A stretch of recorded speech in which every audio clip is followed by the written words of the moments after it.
Good evening, everybody. Welcome to ULT San Diego, here for the Aquarian series. This evening, the title of the presentation is The Divine Tetraktys, which will be given to us by our own Ken Campos. A reading before we get started. This is from Raghavan Iyer's article, God's Monads, Atoms. And it starts with a quote from Madame Blavatsky.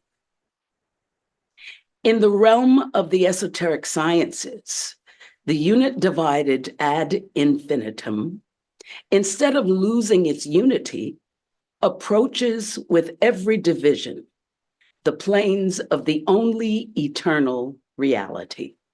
The eye of the seer can follow and behold it in all its pregenetic glory. The article, quote, "You come to see, above all, that truth prevails ever and always, and that at every point in each atom, there is an imprint of truth. Therefore, every person can recapitulate in his inmost being, through his contact with any point of matter, that truth, which is a pure mirror of the universal truth in the universal mind, and which is in the universal substance from which all the many differentiations of thought, substance, and form are emanated. This union of the human monad with divine ideation in the womb of universal substance is ultimately connected with the mystery of the Tetraktys, which no man could ever solve until he becomes one with the object of his search, until he re-becomes a god. The highest spiritual knowledge is always the most elusive. At the same time, a person must begin at some point, as does every triangle.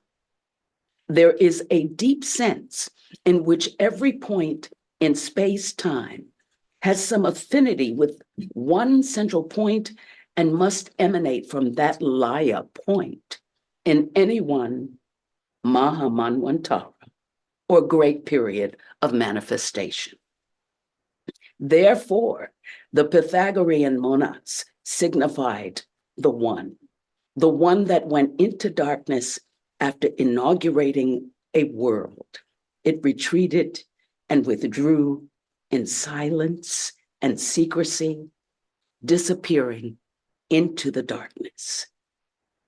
And so we have, as our mediator this evening, Kurt Gradine, and we now give to you our very own Dr. Ken Campos. Hey. Come, Ken. All righty. Well, thank you, Monica, for that. Appreciate that so much. There we go. So we have the Divine Tetraktys, and I want to thank our local person for making those slides about that. And today is November 11th, and we're in San Diego. So the Tetraktys is depicted in various ways, and this is just a graphical image. I put together a bunch of slides, and I want to have fun with this presentation. It's also referred to as the Pythagorean decad, because you can put 10 points within the Tetraktys, within this equilateral triangle. So we have 10, and let me see here. There we go. Yeah, so just to get along the idea of University of Chicago and the idea of syntopical reading that I came across back in high school and the college years, the idea is that you can look at old books and write things in the margins as if you're having a conversation with the author. And so just to kind of get us focused in on who is this author here, it's Pythagoras.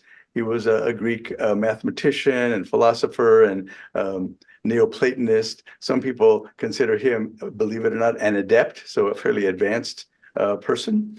And there's a funny a nomenclature for the calendar of the human era. So based on not theosophical, but on Western European university anthropology, they started counting 10,000 years ago. So all the numbers will go forward from small numbers to big numbers. So Pythagoras was born in the small number of 9431 and then died in 9506. So you can see how it's easier than the BC numbers, which are 570 to 495. It's like, wait a minute, you have to calculate that. It's hard. So he was earlier. And then after him, the famous ones that we think of, Socrates, Plato, Aristotle, and we have a lot of Neoplatonism in our theosophical thinking. And Blavatsky references Iamblichus a number of times in Secret Doctrine. And just I put him in there to give him context as well. So he came after Aristotle. He was a Syrian fellow from the Middle East, a Neoplatonist who was a biographer of Pythagoras. So some of the ideas about Pythagoras that Blavatsky talks about are from Iamblichus's writings. Here's another little statue of Pythagoras, kind of put in Latin from the Greek letters, Pythagora, and his dates again of born and died in the human era calendar. He's called Pythagoras of Samos, and Samos is a little island. You can see inset upon inset. In one inset, my mouse is completely submarine here. In one inset, you see the Mediterranean Sea with Europe and North Africa. Then in the big picture, you have the Aegean and the Ionian Sea. And then in the small insert at the bottom, you have Samos, which is near Turkey, modern day Turkey. So over here by Turkey is where Samos is. So Pythagoras of Samos, that thing. And then we'll go to the next. And then the Isle of Samos historically was part of Greece.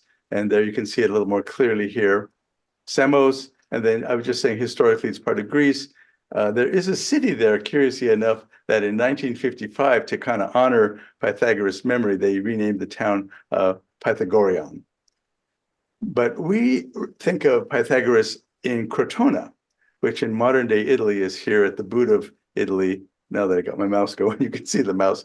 It's called Crotone or Crotone in Italian. And curiously, there's a group in San Diego and California in Ventura County at a place called Crotona, named after Pythagoras' place.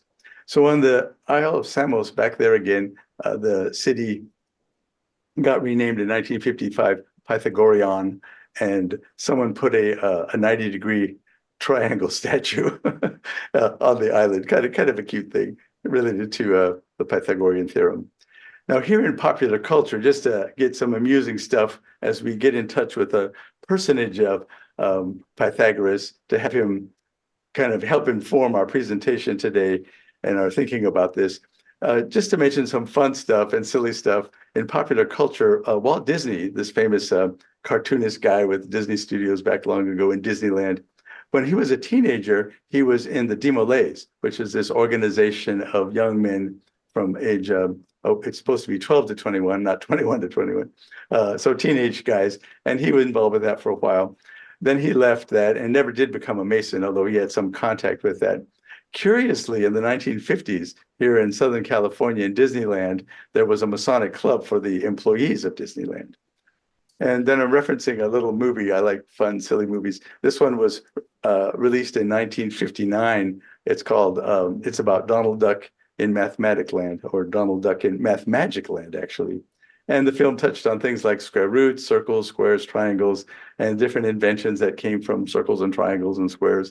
And then a little bit of the ending of the film has a quote from Galileo: "Mathematics is the alphabet in which God wrote the universe."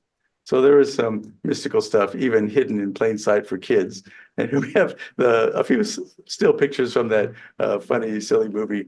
And they talk about numbers, and they have some symphony stuff and sound, music. And then the lower block here is alluding to the secret Pythagorean cult or mystery school, you might say, that was in Crotona in southern Italy, where they used this symbol on the hand of the pentagram. So as the mathematical part, just to touch on that for a moment, we have this Pythagorean theorem, again, that right-angled triangle that has this 90-degree angle in it. And this interesting little tidbit that the square of the sides, if you take A, B, or C as the length and make a square out of it, it's equal to C squared. And then there's other ways to do that as well, with the C being the long side of the triangle, of the right angle triangle. And then you can say square root it too. You could say C equals the square root of A squared and B squared. Just a little tidbit there. And in other parts of popular culture, people are putting tattoos on their bodies. It's kind of amusing to me that this whole tattoo craze in America these days, these urban tribal people. But it's fascinating that a number of folks have, and tattoo artists have come up with the Tetraktys as a viable tattoo. Here you have one that I'll talk about later that has the Yod Hey Vav Hey from the Hebrew lettering and the Tetragrammaton, the name of God. As Pythagoras was famous for these ideas of numbers and frequencies, and his interest in the natural world and physics and all that sort of thing. He also got into sound and was responsible for some ideas about musical frequencies. And just to remind everybody, sound we measure in hertz, which is the number of waves up and down of a sound wave that occur in 1 second of time. So here's a quiet one that has a low amplitude sound. If you were measuring the sound, here's a larger amplitude, a louder sound. And then the frequency, so if there's not many hertz per second, then it'll be a lower volume, like bass voice. And the higher pitch, if you have more things like in a train coming and going. And then some of the people analyzing sound got just all crazy and intricate, looking at different hertz of sound waves and things like that. And then something that was interesting in Pythagoras' theories was going from the point to the line to the triangle, and then even to this tetrahedron down here. So just a little overview of these other parts of Pythagoras' thinking. There we go. Now, for the rest of the time here, I wanted, after that cute little overview and interview, and get us cued into who is this Pythagoras guy, this famous adept. Pretty amazing that he's so revered as a really multidimensional person. In the website called Theosophy Trust and in the Secret Doctrine, first the website, there's an article in the symbol articles called Tetraktys. And then I have a few quotes from the SD as well. So beginning of that article, and rumor has it that Helen Valborg wrote that article, there's an initial quote which I'll read here. And it relates to the quote that Monica read at the beginning. Pythagoras establishes unity as the principle of all things, and said that from this unity sprang an indefinite duality. The essence of the unity and the manner in which the duality that emanated from it was finally brought back again were the most profound mysteries of his doctrine. The subject was sacred to the faith of his disciples, and the fundamental points were forbidden to be revealed. And just a little quick line-by-line summary in that symbol article.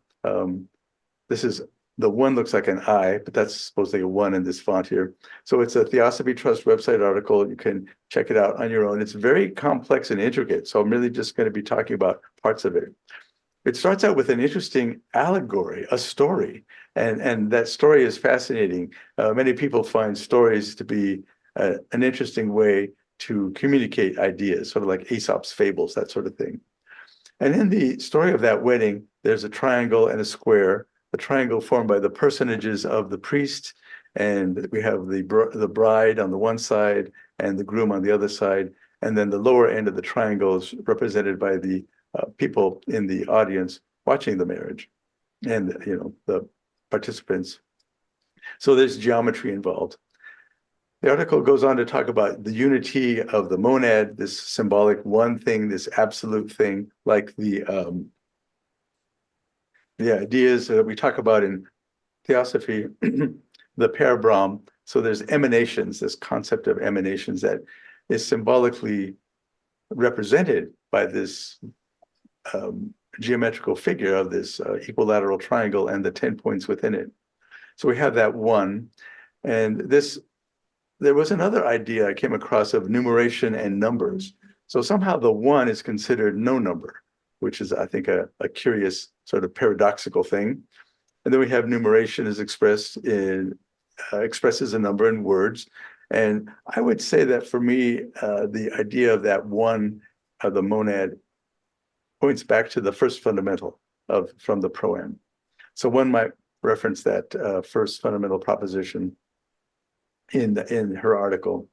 And then she talks about the higher and lower triads, and that how Iamblichus connected that higher and lower triad and the intersecting triads to make that six-pointed star that we use in our symbols in Theosophy as a very foundational and fundamental question that Pythagoras posed to his students, and that somehow it connected to the Delphic oracle, that maxim or that admonition to know thyself, and that those things are connected to each other, that as the student in the mystery school gets to know himself or herself, then it is symbolically connected to this Tetraktys graphical image.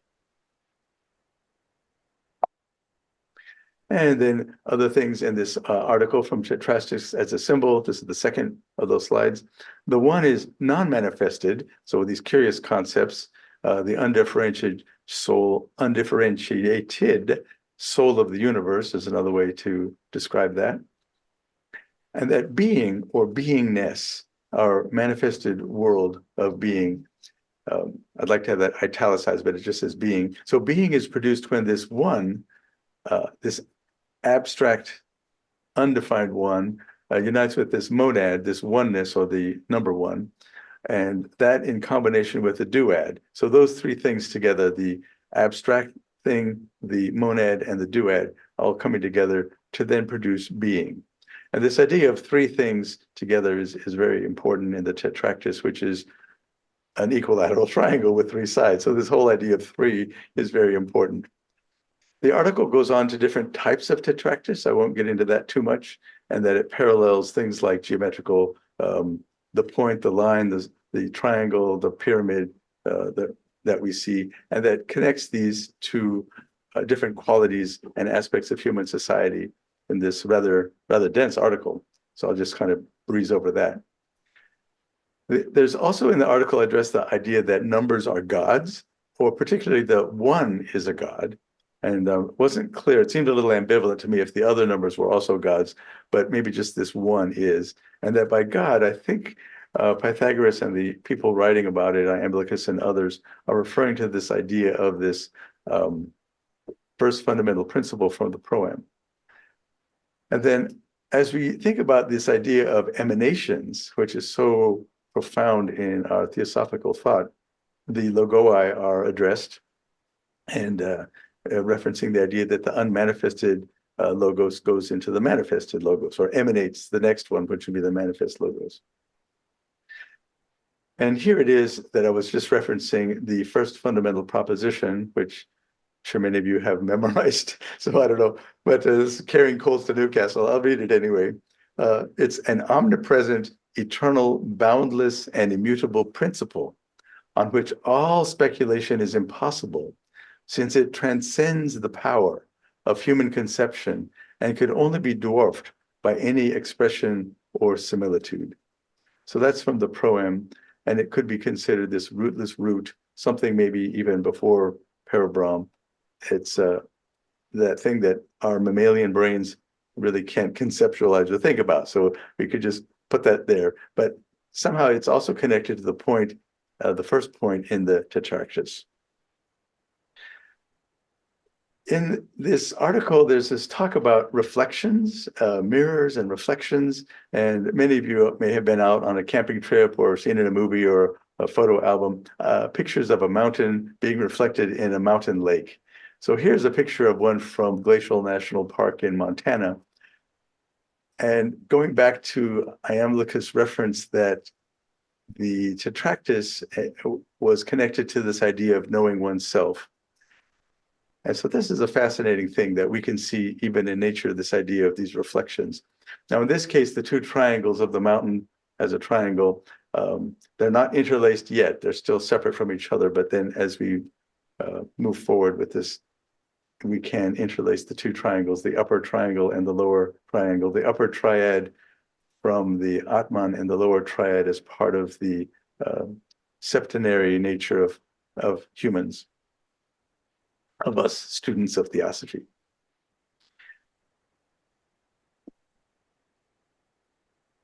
The article in the Theosophy Trust I found to be very rich and interesting. And again, the story of the marriage at the beginning was kind of a fascinating idea. So let me read this about the mystical marriage. The monad, only the emanation and reflection of the point or the logos, is the phenomenal in the phenomenal world, becomes as its apex, at the top of the triangle, the apex of the manifested equilateral triangle, the father. The left side of the line is the duad, or the mother, regarded as evil, counteracting principle. And this is from Plutarch, where they were maybe more misogynistic in his article in Latin. And then the right side represents the son, curiously also referred to as the mother's husband in every cosmogony. That sounds very Oedipal to me. And then we have that those two sides actually are one with the apex, unified with the father. And the baseline is the universal plan of productive nature, unifying on the phenomenal plane this triad of father, mother, son, as they were unified in the apex, in the supersensuous world. That's going to be our world. By the mystic transmutation, they become the quaternary. Thus, the triangle becomes the tetraktys. So we're going from 3 to 4. And this is a very curious, almost alchemical transmutation here that arises from this mystical marriage. Then in the Secret Doctrine on page, volume 1 there, page 641, we have more ideas that are contained within that Theosophy Trust article. And this is the footnote, which kind of explains that story at the beginning of the article. In the Greek and Latin churches, this is a quote from the footnote, in the Greek and Latin churches, which regard marriage as one of the sacraments, the officiating priest during the marriage ceremony represents the apex of the triangle, the bride, its left feminine side, and the bridegroom, the right one, while the horizontal line is symbolized by the row of witnesses, the bridesmaids and the best man, spelled best wrong. But behind the priest, there is an altar with its mysterious containments and symbolic meaning, inside of which no one but the consecrated priests ought to enter. In the early days of Christianity, the marriage ceremony was a mystery and a true symbol. Now, however, events in modern churches have lost the true meaning of this symbolism. So that's Blavatsky kind of, as she often does, has these little funny, sarcastic digs about things. So yeah, nowadays the churches have lost the symbolism. Just to not be too serious here. And see if I can advance to the next slide. So here's a little graphical image connected to that initial opening story from this article and the thing I just read from the footnote on page 614 in volume 1. We have the triangle represented by the priest, the bride and the groom, and then the participants, the lower line. And then we have the square, which is also part of the church world. Part of this article about the Tetraktys relates to the second stanza of the Secret Doctrine, the stanzas of Zyan, and the fourth sloka. So the second stanza here I've quoted, time was not, for it lay asleep in the infinite bosom of duration. Then in the fourth sloka, her heart had not yet opened for the one ray to enter, thence to fall as 3 into 4 in the lap of Maya. And so looking at some of the Secret Doctrine Volume 1 commentary on Sloka 4, my note here is that my student note is that the triple ever manifesting is fascinating. So there's not a fixed nature to this symbol, but really a progressive nature through time and space of the Tetraktys. The 3 actually, as we go from these numbers, 1, 2, and 3, 3 is interesting in that it's the very first of the numbers in this decad, the first number that has a beginning, middle, and an end. So it's also symbolic of the Father, Mother, and Son. And I think what all of this talk and thought about the Tetraktys from Pythagoras is to say that from this simple glyph, we can really touch upon some really complex and profound ideas. And here we have the three. And then going to the quote from Secret Doctrine, the commentary in Sloka 4, the Son of the Immaculate Celestial Virgin, of the undifferentiated cosmic protyle, matter in its infinitude. The Son is born again on earth as the son of the terrestrial Eve, our Mother Earth. And this Son becomes humanity as a total past, present, and future. For Jehovah, or Yod-He, Vav-He, is androgyne, or both male and female, like Adam Kadmon. From above, the Son is the whole cosmos. So this is the upper side. Below, he is mankind, the lower part. The triad or triangle becomes the Tetraktys, the sacred Pythagorean number and perfect square. And that square then can be made into the six-faced cube on Earth. And the cube is in three-dimensional cube, solid, is a nice representation of matter, manifested form. Then a little bit more on the commentary from Volume 1 of Secret Doctrine. Quote, it is now in the lap of Maya, as in the stanza of John number 2, the lap of Maya, the great illusion, and between itself and the reality has the astral light.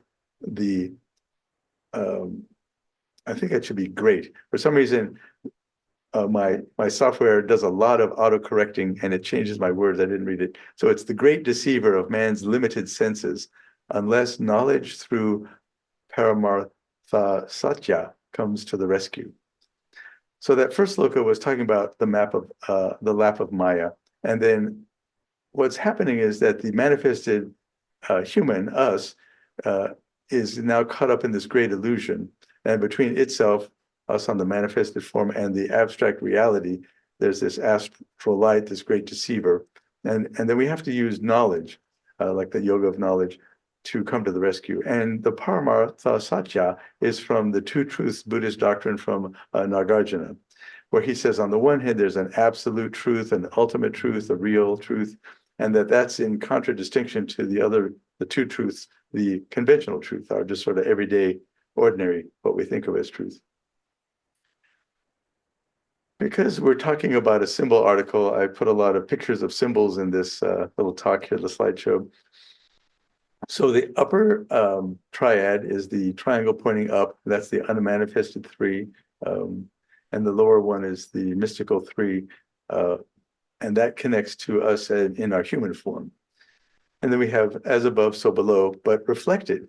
And that's a curious thing, that these triads, these principles, are connected in us and in the divine. And so one thing to really, I think, pay attention to is that the human and the divine are always connected. And then back to the Yod-He, Vav-He from the Hebrew language, the Tetragrammaton, the four-letter name of God that was supposedly in the Hebrew churches and temples forbidden to be spoken aloud by anyone except the priests. So here we have Yod, He, Vav, and He, and then it goes in this way, because Hebrew goes from right to left. We have Yod, He, Vav, He when you're reading things, and so it's kind of an interesting, fun way of displaying that Tetragrammaton word in the Tetraktys with the 10 different Hebrew letters. I mean, 10 Hebrew letters. There are 4 of them, but there's 10 of them present. So here's a quote from, again, Secret Doctrine and the article. The great face, or funny word, I think this is Greek, macroprosopos, the great face, is now the lesser face, the microprosopos. So here we have the two triangles interlaced. Or, as the Kabbalists have it, the Ancient of Days descending on Adam Kadmon, whom he uses as his vehicle to manifest through, gets transferred into the Tetragrammaton. So just curious thoughts about that. And here's a fun thing, as I was talking about the geometry, see if I'll make that go. So if you take a cube and move it in 4 dimensions through time, you can get something called a tesseract. And here's a little a fun little video of that. So the geometry, as shown in that musical slide, I just kind of glossed over. We have the point going to the line, the triad, then the pyramid solid, and then there's other geometrical solids that arise as well. And interestingly, some of the geometry that Pythagoras' students studied after him then resulted in one Greek geometer being able to determine with a fair degree of accuracy based on shadows and triangles from the sunlight at high noon, the actual, how should I say, the actual circumference of the Earth as a sphere, as a globe. So these guys had some pretty amazing scientific and spiritual knowledge back then that, of course, we lost when we got into the Flat Earth Society people. But it was well proven that we are in a three-dimensional sphere. Back to the article, we have this idea of the logoi and the tetraktys. There's the unmanifested logos, and then emanating from that is the manifested logos. And the higher tetraktys possesses the noumenal, again, my spell correcting here doesn't know the word noumenal, and I didn't see it, the noumenal basis for the second triad. So that's where we get those interlacing triads. So later we have the symbol article talking about the double tetraktys or the interlaced triangles. That was that star symbol that we showed earlier. The manifest logos, quote, who passes through the circle and becomes the triangle in the square, which is sevenfold. The square, which is a cube, which unfolds, becoming the cross of flesh. I found that to be a fascinating statement from this article, that as we think about the symbology in this little glyph of the Pythagorean tetraktys or the decad, one can go in one's mind and imagination and understanding these deeper aspects of emanation. And that coming from the logos that manifests through a circle, and then we get the triangle and the square and sevenfold. It's really quite something. And then the cube unfolding is a fascinating idea contained in this next slide. And the idea here that the article says is all of this idea of the emanations is mirrored or reflected in the marriage of the bride and the groom. So if we have an unfolded cube manifesting in flesh, here's a Salvador Dali picture of Jesus Christ on the cross, but as a tesseract, as an unfolded cube here. So going back to the basics, we have our ordinary cube, but here's a little diagram. If you had a paper and you cut it up and wanted to make a little box out of your piece of paper, you can see how you can unfold a cube into a flat plane. And then if you unfold it some more into other dimensions, you can get this emanation into the world of flesh. And I thought that was fascinating. So even in this symbol of the tetraktys, we can trace it all the way down to us as human beings in our vehicles here. Now let's see if I can go forward. There we go. So here's the decad again that we saw at the beginning of the talk here. So the tetraktys has 10 points. In this case, they're numbered circles. And I have to blame my lack of editing and my very clever AI that wants to change words. This should be the duad. So we have first the monad, the one, then the 2 and 3 is the duad, the 2. The 3 of them is the 3 or a triad, and the last one would be the tetrad, the 4. So we have these 4 rows of numbers. First is the monad, which also doubles as a numeration, a real number, and a symbol of no number. So that one has multiple roles. And maybe, if I'm mistaken, I could be mistaken that the no number might be this point at the apex, which is in the marriage is symbolized by the priest. So here we have these numbers of 7, the septenary nature of man, this triad, 3 in humans, which then adds up to 10. And in SD and in this article, there's this idea that even though we think of ourselves as humans in our vehicles as having a septenary nature, there's actually 3 more principles or 3 more facets to us. And those are in an unmanifested realm, and that adds up to 10. So hence the tetraktys is revealing a secret that exoterically, and we have the seven principles, the sort of like the five Hindu koshas, or the three, Christian, body, soul, spirit. But theosophy, we have seven more accurately. But then there's this extra three, which are hidden, you might say. But adding them all together, that gets us back to 10. And that brings us back to the Tetraktys with these 10 points, or the decad, the Pythagorean decad. So to wind up here in the symbol article and these numbers 3 and 4, and there's so much of the article I could go into, but that would take a long time. The concluding quote from the symbol article in the Theosophy Trust is this, quote, "The Tetraktys is thus the 3 made 4, and the 4 made 3. Put very simply, the upper triad emanates the quaternary, symbolizing by itself the sexless heavenly man, the Adam Kadmon, which becomes a septenary by emanating from itself the 3 principles of the lower nature, thus forming the decad, or the total unity of the universe." And a little tidbit of note, I like this as above, so below concept, and so many things are echoed and mirrored and reflected, like that beautiful mountain scene. Back in my college days as a student, and I was just touching a little bit on theosophy, although I didn't know it at the time. Had some Quest books, but I didn't make the contact that they were theosophical books.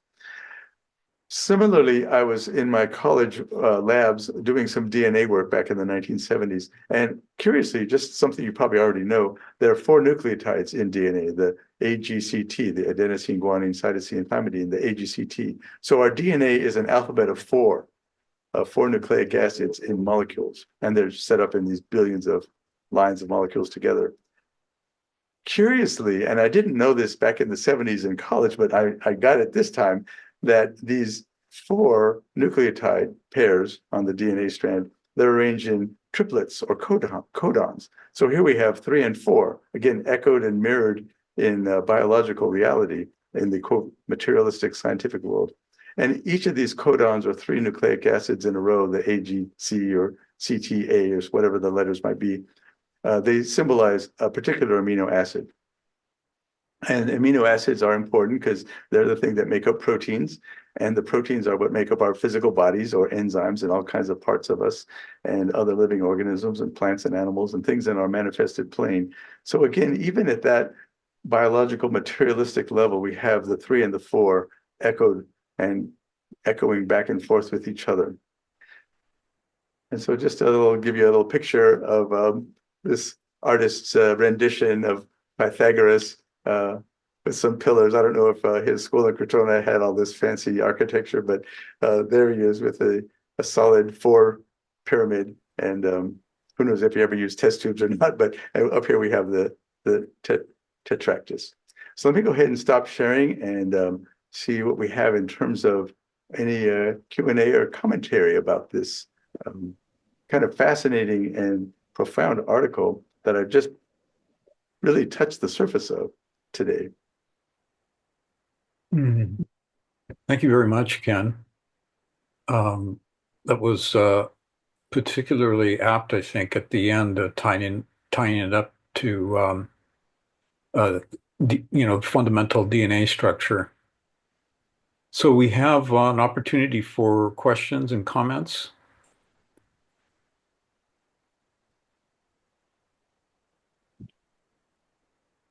Yes, we have Jonathan here in the lodge. Mm-hmm. So I'm confused about this. Remember how you said that at the top, the apex was kind of filling 3 different roles? Yeah. So that's mysterious. I don't even know enough to even ask a question, but could there be some discussion about that?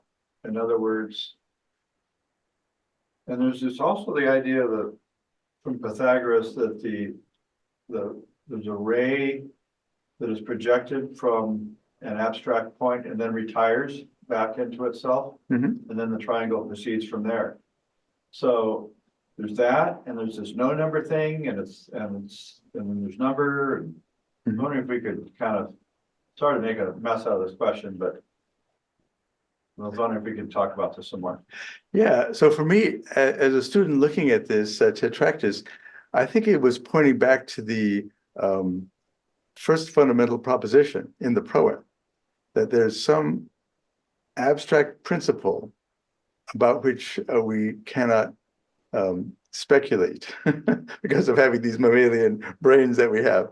And yet everything emanates from that abstract principle. And I think that's the apex point in the top of the triangle. And my understanding of the monad is much more materialized further down the line. And that might be the first point within the triangle. So we have the apex is one thing. The second one would be the monad in the number one, which has its, now that's where we get the multiple activities of the one. I think it's going to be the monad, and then it's going to be the numeration of one. And it also can then represent maybe the first unmanifested logoi, or the first unmanifested logos. So that's how I kind of conceptualize understanding the symbology of the Tetraktys. And then later on, that monad near the top, but not the apex, which is that mysterious, unknowable point, the first fundamental proem idea. That's why I put that in the slides. It's like, yeah, I think it goes back to that. So we have then the point, and then the more manifested level of the monad, and that could be going from the idea of parabron, with the idea we have this primordial substance from which things can emanate. That one, but then curiously, the article says that the one doesn't do anything by itself. It has to combine with this lower level monad, this lower level of emanation monad, and the duad to then create beingness. As we get down to the Dhyani Chohans going into the being architects for things in the manifested world. So that's my thought about the apex point, pointing back to the first fundamental proem, and then all this rather mysterious discussion about what is the one? Is it an idea of one, and then actually the number one? And then some of Blavatsky's statements say that this one is no number. So it's like, well, how could it be all those things? How could it be no number, and yet we think of it as a number? So I think it's a placeholder for multiple thoughts and ideas. Monica, what do we have there? Thank you, and thank you, Kirk. I know you're leading us in this section of time. I don't know. I'm glad that you started talking about this, because my question was, as you were going through this, is where do we place the idea of the one life? Mhm. Is that before manifest? Is it the point at the top of the triangle, or is the monad considered the one life, or is all of it, all the ones considered the one life? Mhm. Does that make any sense? Yeah, I like that question. And I would say the one life is actually much further down this hierarchy of emanations. And I think about these emanations as like the what's the word I'm thinking of? Like a Swiss watch, where you have a mainspring that's running the watch and then different gears, or like an automobile that has the pistons going at 2,000 or 3,000 RPMs, and then it kind of gets geared down to the wheels on the ground, which aren't revolving that fast. So I think perhaps this one life is referring to us in the maybe even the lower quaternary. It could be that further down the line. But yeah, the one life idea is a little curious to me as well. I think of it more in personalized terms as being part of the lower quaternary. But indeed, it could represent something more than that. Whereas I think this idea of a breath, this incoming, outcoming breath, is higher up on this hierarchy of manifestation on the septenary principles. Maybe Kirk has something on that. Yeah. Well, there's one point in the SD where HPB says that there are actually two ones in esoteric philosophy. And the distinction is between that one, which is both utterly transcendent and universally eminent, which is existent, or which he also calls beingness, the absolute, whether there is a cosmos or not, unchanged, eternal, boundless, etc. That's, you could say, the highest one in esoteric philosophy. But then there's also the manifesting one, because at each periodical universe, there is that germ which is singular, and from which the triad emerges, from the triad, the sevenfold, and so on. Everything emerges from that one germ. And just to add also to Jonathan's first question, because this is really very deep metaphysical detailing, actually, that HPB goes into quite a bit of discussion about. And for folks who want to investigate it further, the third stanza actually discusses this, and along with the HPB's commentary and the transactions, she gives the clearest picture of what she's talking about, and she's talking in relation to that question about the point, the pinnacle of the Pythagorean decad or tetractys. She says that even prior to that point, there's another triad prior to that point emerging, and it's contained in the second stanza, or rather the second shloka of the third stanza, where it says, "The vibration sweeps along, touching with its swift wing simultaneously the whole universe, and the germ that dwelleth in darkness, the darkness that breathes, moves over the slumbering waters of life." And she says that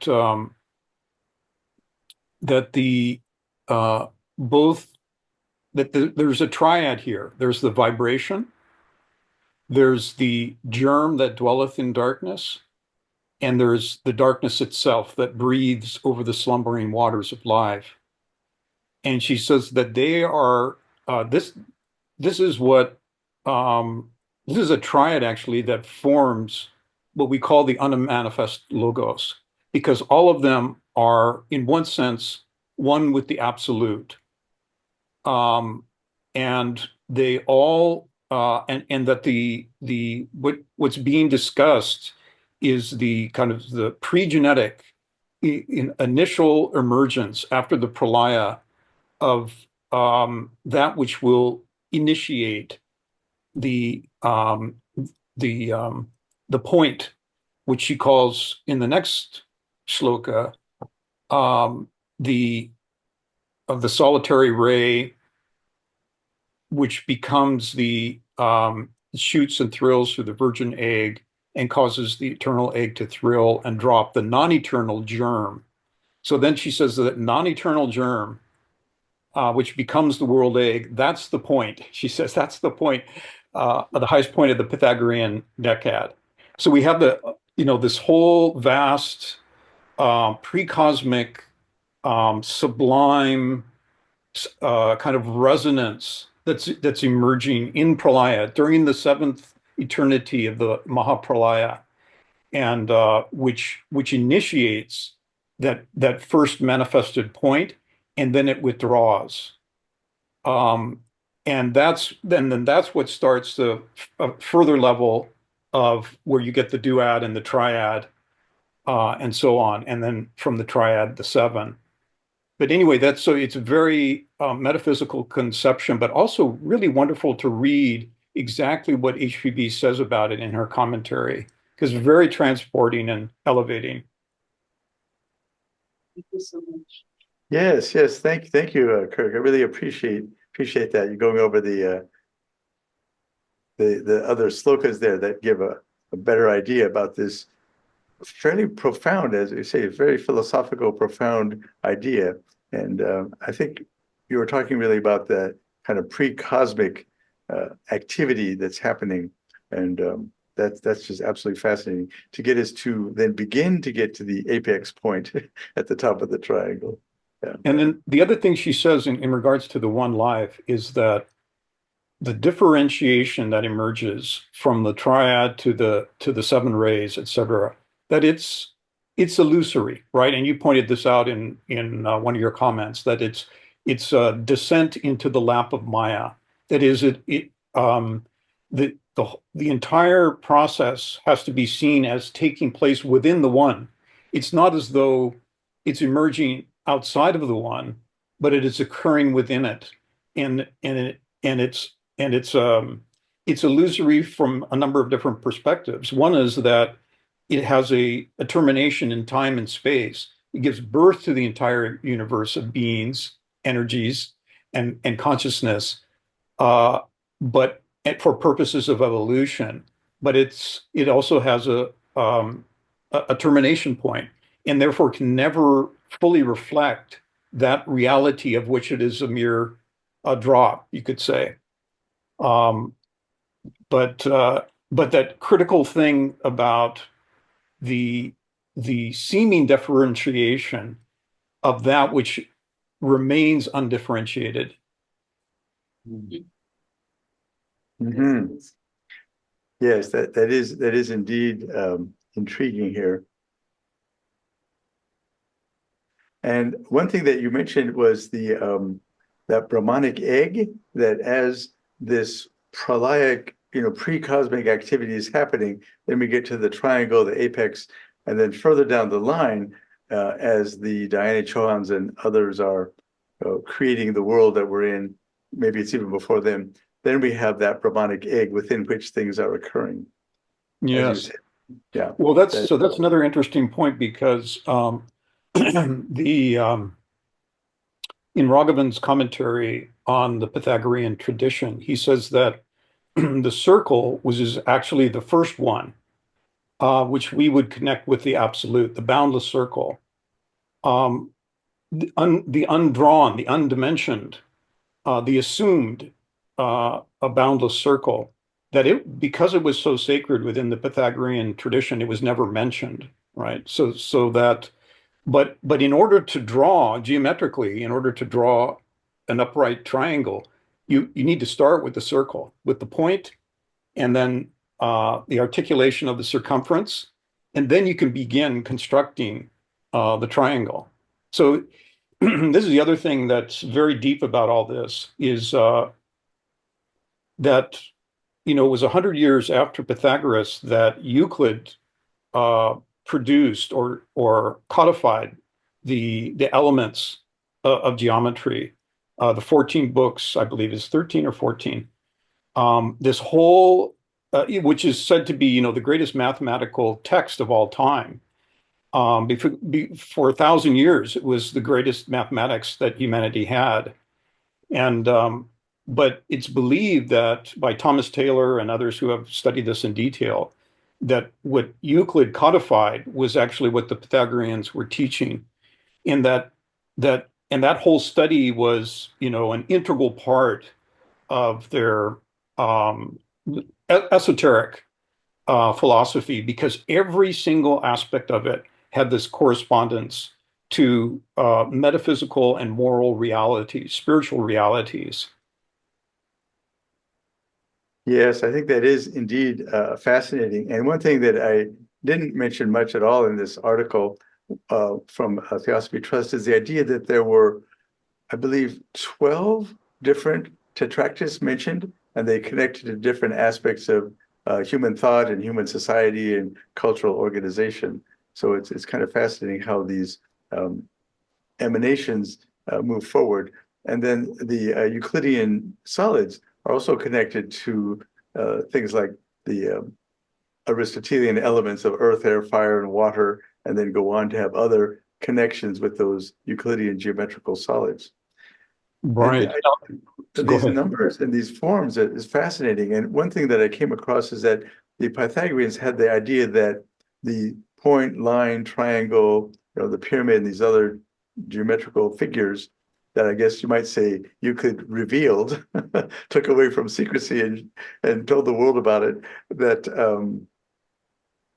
everything in the manifested world can be thought of as having those kinds of elements, those kind of geometrical elements as its structure. Right. And with that kind of idea, I was thinking there might be a connection to a modern, 20th century subatomic physics ideas, where we're getting in weird things like parts of subatomic particles, maybe like the quarks, for instance, and other people coming up with these purely mathematical ideas like M theory, that underlying the structure of nature and subatomic particles, there are these mathematical functions, you might say. And for me, that kind of points us back to the direction of the proem as a principle, kind of like a function that Pythagoras and these others have alluded to in a mathematical sense, and that now modern physics are saying, well, maybe the whole structure of everything that we're experiencing at its atomic level of, Western science, atoms, and then subatomic particles, protons, neutrons, those sort of things, bosons, etc., different subatomic particles are actually manifestations, if you will, of mathematical functions. It's really quite amazing. You have a question. Yes, Wes? Weston, yeah. Oh, yeah, thanks. Kirk, you're a far better metaphysician and student of the SD than I, but thank you. It was really a good explanation. And Ken, I'm sorry I missed a good part of your presentation. But, this idea of one life, I think is really a basic thing. If we think about it in terms of just the idea of wholeness as a real thing, all these abstractions are mental constructs of a sort to help us understand that idea, the metaphysical idea of wholeness. But one life kind of implies that there's a fundamental unity to what appears to be a diversity. And isn't that the kind of the whole point of the secret doctrine? Is that idea of the one and the many? Is that the diversity is not really differences at root, that there's a fundamental underlying wholeness to things. And that idea of one life, I think, appeals to a lot of us that have trouble with, the more abstract terms and so forth. I know I've found it helpful talking particularly with newer students, that you think about the world, all those abstractions are here. They're not just in a book. They're not just a diagram. They're not just a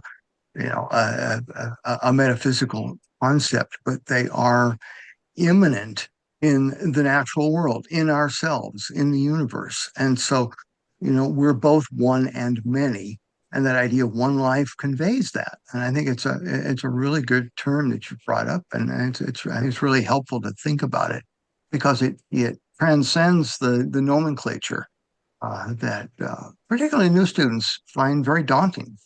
And it's very helpful, I think, that you've describe it too in those metaphysical terms, because it comes down to that intersection between metaphysics and ethics, which is really Plato's contribution, in a sense, that there is no metaphysics that doesn't begin with ethics, which is the fundamental unity of one life.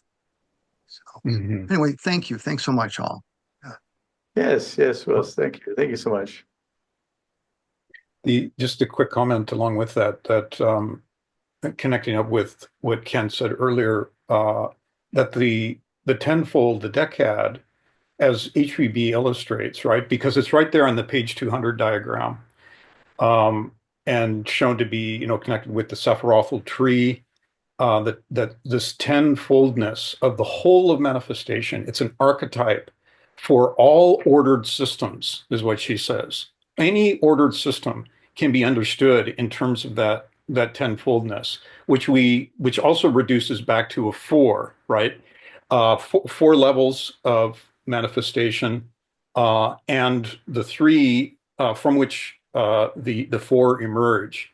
So that, yeah, as Wes was saying, it applies to every human being. It's a point of connection, and it because it's mirrored everywhere, right? No matter where we look, no matter whether we're looking at the macrocosm or attempting to, or the microcosm, that it's always being reflected there. So that you could say they're like quantum fields. Each of the 10 points is a shared field by all beings in manifestation. It's a neat idea. I like that. Thanks. Desiree. Trying to undo myself here. Oh, great. Hello, Desiree. Hi there, Ken. Good evening. Lovely, lovely presentation. And yes, I found the number one and no number, equating it with no number, also paradoxical in a way.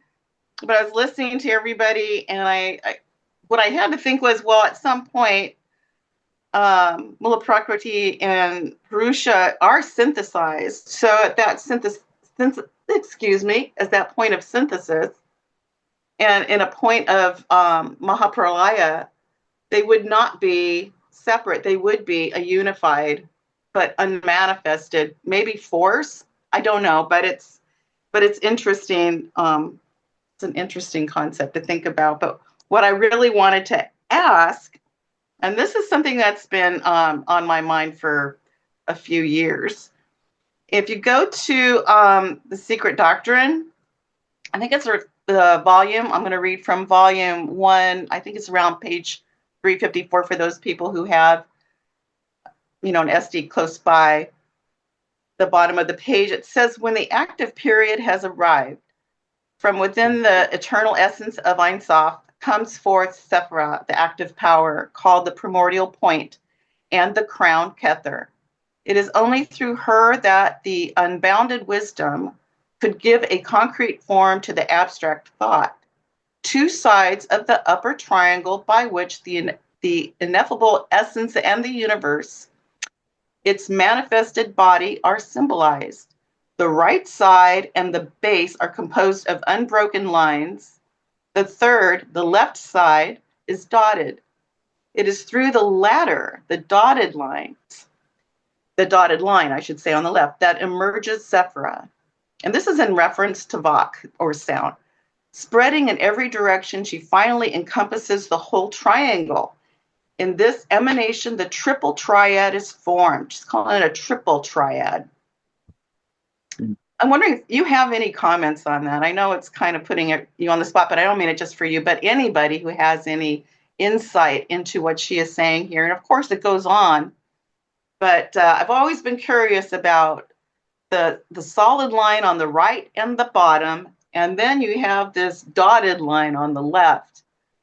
And why is it dotted? Does that allow for movements to go out, to spiral? I don't know, but it's an interesting concept. I just thought you might have something to say about that. And anyway. Yes, thank you, Desiree. And you said that was 351 there in volume 354. I think either 354. 355, somewhere between 355 and 354. I can find it. And 354. Thank you. Yeah, Thanks, Shobha. Thank you. And the idea of the right and the left side of the triangle. So in the marriage ceremony, and then later on in the texts, the right was the feminine, or you might say, productive type principle, and then the left was the masculine, perhaps a more active principle. And then it switches. The idea that you have the dashes that way could represent the one of those genders, you might say, and its energy. And the idea that Fohat is somehow an active idea here as well, an active principle, and that could be what is connected to the dashes, that it's somehow active in a ongoing time-like quality. Because the idea of the Tetraktys is it's not a static, solid thing, but actually something that's progressing through time as things get manifested. And it also refers to the triple triad, which equal 9 points. And then we put a circle around it. That would be your 10, almost seems to me. So you could look at it in different ways. And the idea of the, how should I say it? The 2 triangles is one thing, but then have a triple triangle. It's like, oh, wait a minute, what's going on here? Yeah. Well, we do often see that the representation of the interlaced triangles with a triangle within, right? So I think there's many ways to think about the triple triangle because in one sense, every plane of being and of consciousness is composed of a triad of consciousness, of matter, and of energy. And in fact, um, in its capacity to give birth to lower planes or descend to more differentiated planes, it also has an inverted triangle, you could say, so that each of the planes is sevenfold. So you get each of the seven being 7 times 7. I think there's a lot of different ways that you could think about that the triple triangle as being applicable. And one very simple way in relation to the theme and the way it's been discussed today so far is that triad that we just mentioned that's prior to the unmanifested logos. And then there's the triad which composes the manifested logos, which is the pinnacle of the Pythagorean triad. And then there's the triad, which is the tenfold decad, right? So those you could think of as different phases of the logos, which we get in that in the Hindu conception of Paravak, Pashyantivak, Madhyamavak, and Vakarivak. These various levels. Everything is the whole cosmos is a reflection of the logos, and the logos is a mirroring of that potentiality which is in the unmanifest. So everything is descending from that. Yes, thank you, Kirk. I think that idea of this emanation and descent is really quite prominent here as we're thinking about these metaphysical things. Now, I think Judy has a comment there in the chat. Can you see that? Sir?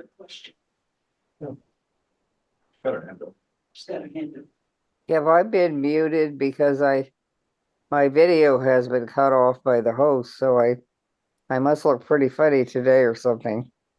Let me see if I can get that back. I mean, it doesn't matter really, but You fell asleep, Judy. yeah, I'm sorry I've had a concussion. I really I'll quit sooner or later. Oh, No. You Judy, you There- can there turn we your go. camera back on. We can hear you now, Judy. Well, look, the camera back on. There we she go. is. There you go. Great. Okay, yeah. I'm sorry I'm unable to control this because of a concussion, but I had a little accident, as you know. But at any rate, this is a very simple question, but the yes. 10 dots in the Tetraktys have always fascinated me, and they must represent the perfection in man, who is in a sense the most perfect animal to receive the higher manas. And so yet even being perfect in our original incarnation, we seem to have gotten awfully involved in the mud. And so, I mean, in a sense, am I correct about what this represents? The 10 dots in the triangle, it seems to be the lower quaternary, the higher triad. It is two-dimensional, and yet if you expand it, of course, it becomes a pyramid, three-dimensional. And are there other dimensions then possible in man? Yes, thank you for that question, Judy, about the 10 dots. My thinking these last couple of weeks about this article and this presentation is that the exoteric, if you will, 7 principles, the septenary nature of man is the first 7. But then the next 3 is really the lower triad that is a part of us as humans that I think connects and is the reflection of and a mirror of the higher triad, the Atmic higher triad. So I would say the other three, the 7 plus 3 in the triad of the Pythagorean decad represents our ordinary septenary nature plus these extra 3, which are a reflection of that, you might say, hypostasis of the Atman, the idea that there is a creative part of the upper universe or upper, levels of the universe that's then contained within us as humans as well. So we really don't have just 7 principles, but really 10. Yeah, that's a great question, Judy, and a wonderful comment, Ken. I would say that, the simple answer to Judy's question is yes, that it represents the totality of the the capacities, the functions, the energies, the various levels and states of consciousness that are possible for a fully realized, in fully enlightened, awakened, perfected being, and that it also represents that capacity not only to recognize and know the one, but to consciously be able to descend into incarnation on behalf of the one, on behalf of the evolutionary process. So it's really, in my mind, one of the most magnificent symbols in such simplicity of when we're talking about what it means to be, an awakened bodhisattva in incarnation.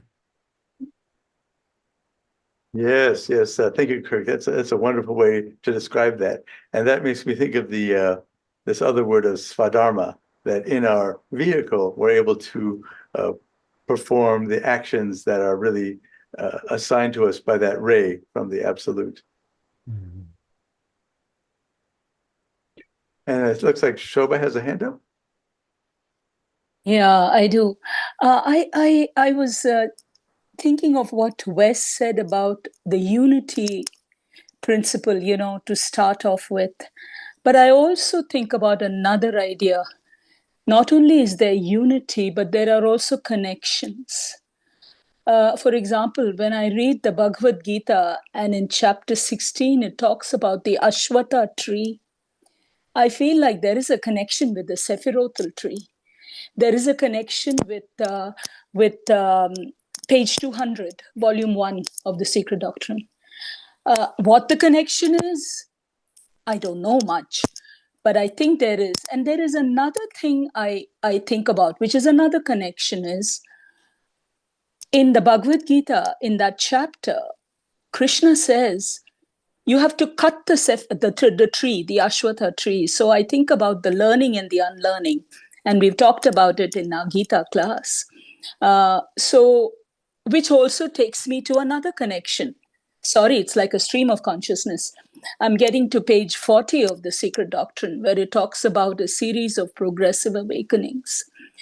So I think my point is, when we talk about the Tetraktys, just like Kirk was saying, there are many meanings, but the unlocking of that is the big mystery, the unlocking of these different meanings and the finding the connections. So it's just a comment, and I would like some feedback. Yeah. Do you want to go first? Let me jump in first there, Shobha, and say that the connection is a amazing thing for me. And in manifested, physical science, you might say, there's that connection that as biological organisms in our species, Homo sapiens sapiens, the Human Genome Project, demonstrated that our DNA is 99.9% the same, and there's really only one actual race in our species. The other thing is that phraseology that I dimly understand of quantum entanglement, that particles in different parts of space can be connected. And then lately, in my looking at neuroscience stuff to kind of get back on the track again, there's this idea of synchrony, that people that are in, say, a similar room or a church or a meeting or something, and they're thinking about something similar together, singing a song together, as maybe as kindergarten kids, they will develop synchrony of their EEG patterns in their brains.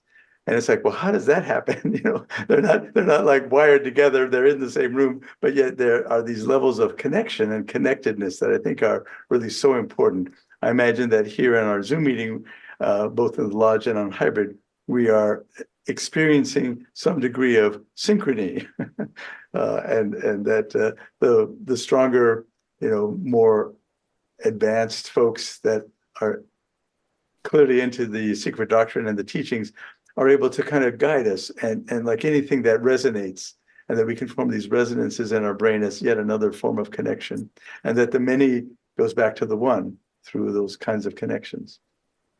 Thank you. Thank you.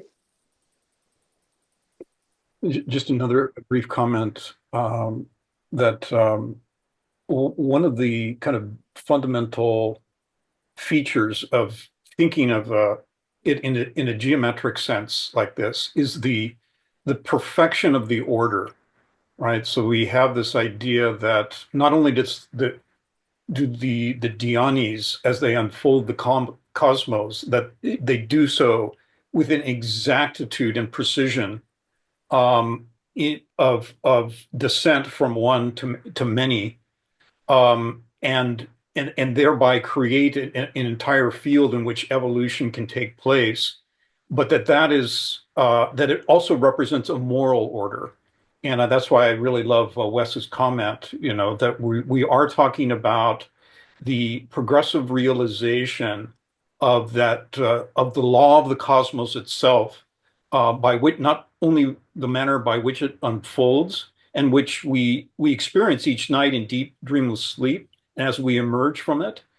So we should not think of these things as being even remote from our daily 24-hour cycle, but something that we experience. And this is the part of the regenerative aspect of sleep, that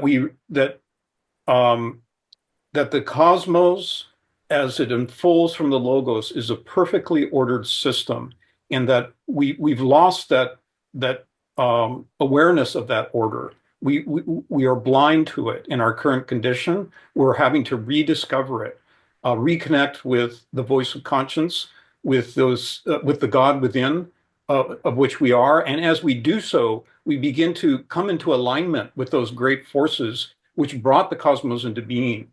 And just as a closing point, that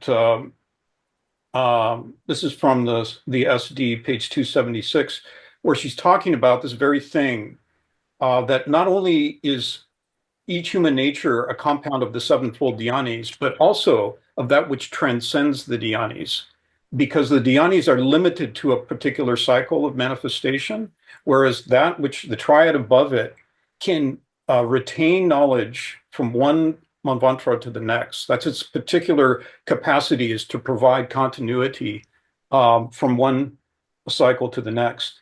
But she says that man, being a compound of the essences of all those celestial hierarchies, may succeed in making himself as such superior, in one sense, to any hierarchy or class, or even combination of them. Man can neither propitiate nor command the devas, it is said, but by paralyzing his lower personality and arriving thereby at the full knowledge of the non-separateness of his higher self from the one absolute self, man can, even during his terrestrial life, become as one of us, in quotes. Thus it is by eating of the fruit of knowledge, which dispels ignorance, that man becomes like one of the Elohim and the dhyānis. And once on their plane, the spirit of solidarity and perfect harmony, which reigns in every hierarchy, must extend over him and protect him in every particular. What's the page number of that? 276. Yeah. Sorry, Volume 1. Volume 276. 276. You know, that relates so much to next week's discussion on Diana. It's just, there Right. it is, right there. That might have to be the opening reading. All right. Here. Yes. And do you have anything else, Laura, to add? I've taken many notes. It's been wonderful. I think that But the one thought that always comes to mind in the discussion of the triangle is how each one of us has established this form and then disappeared within it.